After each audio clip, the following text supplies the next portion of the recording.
All right, we welcome you back to Newsmax Now. Now time for some money news. Yep, millennials may have their work cut out for them, John. A new study shows the skills of those in the U.S. stack up pretty poorly against their peers around the world, and this could spell trouble for America's economy, which is becoming increasingly dependent on high-skilled workers.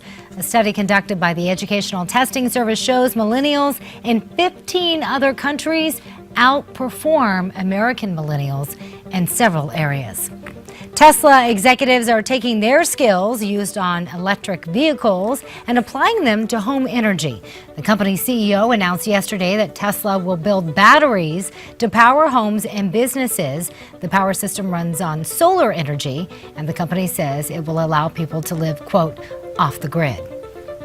Low oil prices lead to a massive drop in profits from Exxon. The company earned nearly $5 billion in the first quarter, but that's actually a drop of nearly 50%. This is the lowest first quarter profit for Exxon in 6 years. LinkedIn, the social media site for working professionals, is experiencing a rough quarter on Wall Street. The company slashed its full-year profit forecast. As a result, shares fell more than 25% yesterday. And tomorrow's mega fight is what everyone's talking about between Floyd Mayweather and Manny Pacquiao is now a $500 million bout, and the rarity of the event is bringing a lot of money into Vegas. Some tickets are selling for as much as $351,000. Wow. Hold on, Miranda, I just want to check my bank account to make sure I can afford those tickets. No, I can't. No. Not even close. All right, we do want to turn our attention back to what's played out in Baltimore today. Yeah. Bombshell news conference starting out about 11:30 this morning, and of course we learned that 6 police officers have now been charged in the death investigation around Freddie Gray. The police union, though, disputing those charges. Earlier today we heard President Obama reacting to what happened in Baltimore today. Let's take a listen. It is my practice not to comment on the legal processes involved. That would not be appropriate. But I can tell you that justice needs to be served. All the evidence needs to be presented. All right, I guess the president felt obligated to say something, although in those comments not really saying a whole lot of anything. And also he has weighed in. But you need to presume everyone's innocent. Right, and They that have was been convicted. They've been charged. Right, but I guess this is what you have to say, or he'll take heat for not saying anything at all. So difficult spot for the president. Also in a difficult spot right now is the mayor of Baltimore, Stephanie Rawlings Blake. Let's take a listen to what she had to say. I was sickened and heartbroken by the statement of charges that we heard today, because no one in our city is above the law.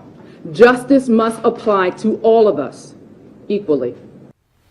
All right, justice must apply to all of us equally. Of course, she is talking about those police officers who were charged. And also today, one of the things that was vocalized by the Baltimore City State Attorney, Marilyn Mosby, is that this is not an indictment. This is not a grand jury, members of the community getting together, listening to prosecutors present evidence. This is a case of the Baltimore Police Department investigating their own, handing over their investigation to the city attorney, and then the decision on the charges coming down. And what really seems to me still to be a very short amount of time from when this took place back on April 12th until the charges here on May 1st. And of course, let's bear in mind too that as this is happening, in the back of my mind, I can't help but think that that curfew is still in effect for this weekend. I'm sure a lot of people are going to be on guard on what's happening, because protests have been happening not just in Baltimore, but all over the country in response to this very case. Let's take a listen real quickly, because it was an emotional, I would say, news conference earlier today, and a very telling one as well, where the state attorney was coming from, Marilyn Mosby. Let's listen to her. I heard your call for no justice, no peace. Your peace is sincerely needed as I work to deliver justice on behalf of this young man. I know as a reporter, Miranda, you've covered these types of news conferences before when there's a lot of anticipation on what might be said. Some state attorneys choose to play their cards close to the vest, sticking only to the facts, talking about the charges. But this was not one of those news conferences. She was speaking directly to the rioters, the looters, and the protesters. And the community and the nation, really, because she knows that everyone in the country is hanging on to her every word.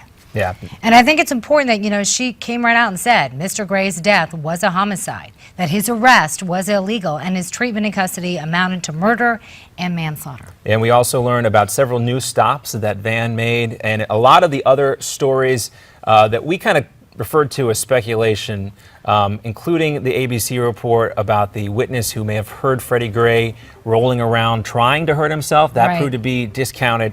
But some of the other reports, the injuries from that bolt, the Washington Post reporting, we'll see what happens. Yeah.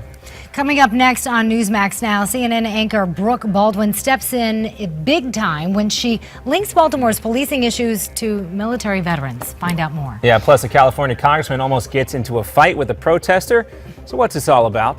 And find out why Bud Light's new campaign is stirring up lots of backlash. It's all coming up. Much more next.